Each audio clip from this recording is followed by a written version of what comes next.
Nomination process కూడా ఒక 3 పదాలు వాడడం వల్ల 3 పదాలు చుట్టే తిరిగి మొత్తం నామినేషన్ పతివత్రి శ్రేణులు అనే పదం వాడడం కానీ గాజులు వేసుకున్నాం అనే పదాలు వాడడం కానీ లత్కూర్ అనే పదాలు కానీ ఈ 3 పదాల మీద నామినేషన్ చేయడం జరిగింది. సో మనం చూసుకున్న Rithu Chowdary triangle love story నడుస్తుంది. Rithu Chowdary soldier Pawan demand Pawan. So ఈ అమ్మాయి అసలు పవన్ కళ్యాణ్తో ఉంటుందా లేకుంటే పవన్తో ఉంటుందా అన్నది సస్పెన్స్ మారింది. ఎందుకంటే వీళ్ళంతా ఒక వెల్ ప్రిపేర్గా వచ్చారన్నమాట. లాస్ట్ మీద చూసుకుంటే విష్ణుప్రియ అనే అమ్మాయి ఉంది, సేమ్ స్ట్రాటజీ, బెస్ట్ ఫ్రెండ్స్ కాబట్టి స్ట్రాటజీ సేమ్ ప్లాన్ వాడతారు అనమాట. ఈ లవ్ ట్రాక్ వాడితే బిగ్ బాస్లో ఉండొచ్చు, ఓట్లు పడతాయి, టాప్ వరకు ఉండొచ్చు. ఎందుకంటే చూస్తామండి అభిజిత్ హారిక లవ్ స్టోరీ ఎలా ఉన్నాడో మొన్న ట్రాక్లో అలాంటి ఒక లవ్ ట్రాక్ పెట్టుకొని సో ఈ బిగ్ బాస్లో రానిద్దామనే ఉద్దేశంతో అనుకుంటే కానీ ఇలాంటి పప్పులు ఉడకమండి. లాస్ట్ టైం సోనియా కూడా అలానే అనుకున్నది, తన మధ్యలో వెళ్ళిపోయింది. సో నా రిక్వెస్ట్ ఏంటంటే రీతు చౌదరి గారికి మీరు చూడండి చాలా అందంగా ఉంటారు, మీకు మంచి ఫ్యాన్ ఫాలోయింగ్ ఉంది, దయచేసి లవ్ ట్రాక్ బాగాలేదు. ఎందుకంటే ఈరోజు తనకు బుద్ధి వచ్చింది ఏంటంటే మీరు డిమాండ్ పవన్ కి తను క్యాప్టెన్ చేసింది. సో డిమాండ్ పవన్ అదేమంటే కృతజ్ఞత ఉండాలి కదా, ఆ కృతజ్ఞత లేకుండా తన డిమాండ్ పవన్ శ్రీజాని తీసుకోవడం వల్ల తనకు అర్థమైంది, అరే నేను ఒక లవ్ ట్రాక్ అనుకున్నా కానీ అది వర్కౌట్ అవ్వలేదు అన్న ఫీలింగ్ వచ్చింది. ఒక్క దెబ్బతో చెప్తాను డిమాండ్ పవన్ కి గ్రాఫ్ పెరిగిందండి. ఎందుకంటే లవ్ ట్రాక్ ఉన్నాడు మనం మోసపోతున్నా ఫీలింగ్ మనకు ఉండే, కానీ నిజంగా జెన్యున్ గా అంటే చెప్పిన పాయింట్ సరిగా లేదు కాబట్టి శ్రీజాని తీసుకోవడం చాలా బాగా అనిపించింది. ఇద్దరు ఏమంటే రీతు చౌదరి కానీ శ్రీజాన్ ఇద్దరు ఏడ్చారు. ఒకదేమో కప్పటి నాటకం, ఇంకోది జెన్యున్ చేసినట్టు అనిపించింది. రీతు చౌదరి అంటే నమ్మించి మోసపోయినట్టుగా కనిపించింది. ఈ క్వశ్చన్ అంటే శ్రీజకి స్టార్టింగ్ లో నామినేషన్ లో మన ఇమ్మానియల్ చాలా గట్టిగా వార్నింగ్ ఇచ్చిండు. తర్వాత శ్రీజ ఏడ్చిన తర్వాత పోయి ఇమ్మానియల్ పోయి మన కూల్ చేయడం అనేది అరే ఈయనకు మంచితనం బాగా కనిపించింది.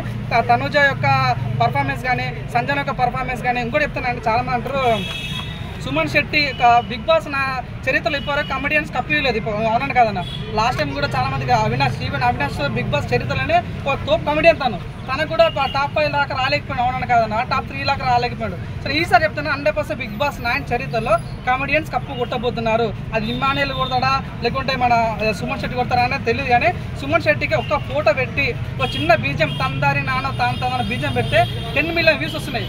అది తనకున్న రేంజ్, తన వాల్యూ అనేది అదైన రేంజ్ కాబట్టి ఆయన గురించి ఏదో కామెంట్ పెడుతుంటారు. సింపతి తనకి ఏం చేస్తలేడు, తన మీద సింపతి ఉంది 100%. ఇట్లాంటి వ్యక్తి కళ్ళు మూసి తన గేమ్ ఆడినా ఆడకపోయినా టాప్ 3లో కూర్చుంటాడు.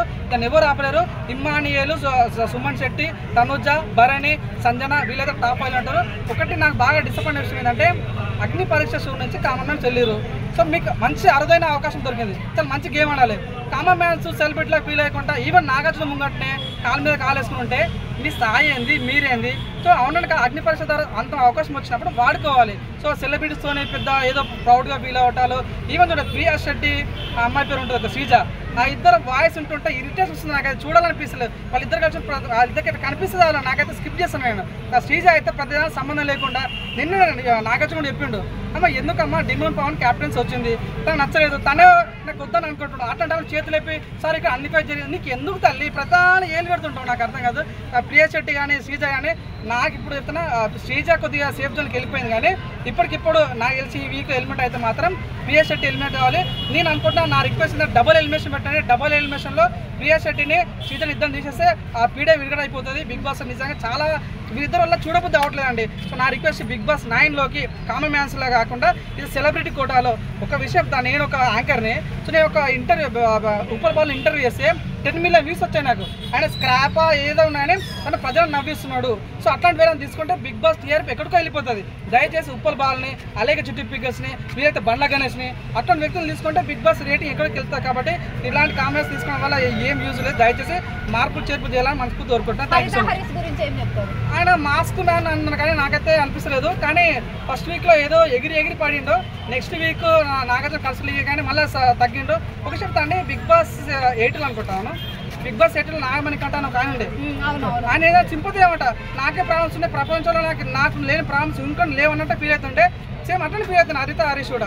నాకు ఫ్యామిలీ ప్రాబ్లమ్స్ ఉన్నాయి, మా బయట ఏమవుతుంది, నీకు ఎందుకన్నా బయట ఏమైతే నీకు దొరకని అవకాశం దొరికింది మంచి వాడుకోకుండా బయట మా భార్యకి జ్వరం వచ్చింది, మా తమ్ముడికి జ్వరం వచ్చింది, ఇవన్నీ సింపతి గేమ్స్ పనికిరావు.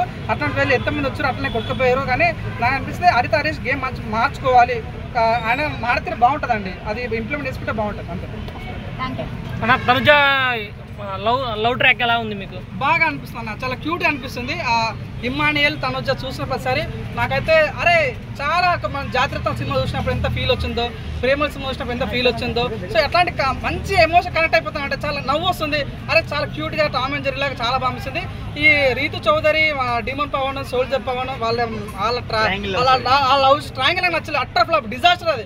అట్లాంటి సినిమా తీస్తే మాత్రం అట్టర్ ఫ్లాప్ అవుతుంది. కానీ తనుజ లాంటి ఇట్లా లవ్ స్టోరీ తీసుకుంటే మాత్రం బ్లాక్ బస్టర్. మొన్న మనం చూస్తాం లిటిల్ ఆర్ట్స్ అనే సినిమా చాలా మంచి లవ్ స్టోరీ, పెద్ద హిట్ అయింది. అట్లాంటి లవ్ స్టోరీ ఏదంటే ఇమ్మానియల్ తనుజ.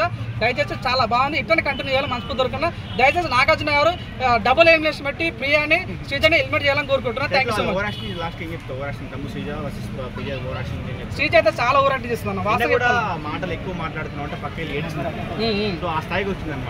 నిజం, ఈవెన్ నాగార్జున కూడా చెప్పడం జరిగింది అన్న. ఏమన్నా అంటే నువ్వు తుత్తు మాట్లాడడం నా దగ్గర నడవదు.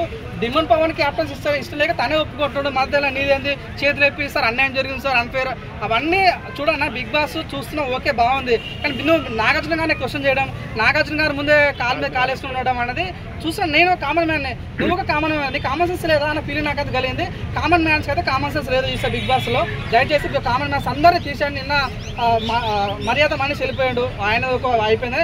దయచేసి వెంటనే డబుల్ ఎలిమినేషన్ పెట్టి, ట్రిపుల్ ఎలిమినేషన్ పెట్టి ఈ కామన్ మ్యాన్ మొత్తం లేపేసి మంచి వ్యక్తులను తీసుకోవాలి, మనస్ఫూర్తి దొరుకుతుంది. డెమాన్ పవన్ కి హెల్ప్ చేసిన రీతుకి నిన్న హ్యాండ్ ఇచ్చాడు డెమాన్ పవన్, ఏడ్చింది.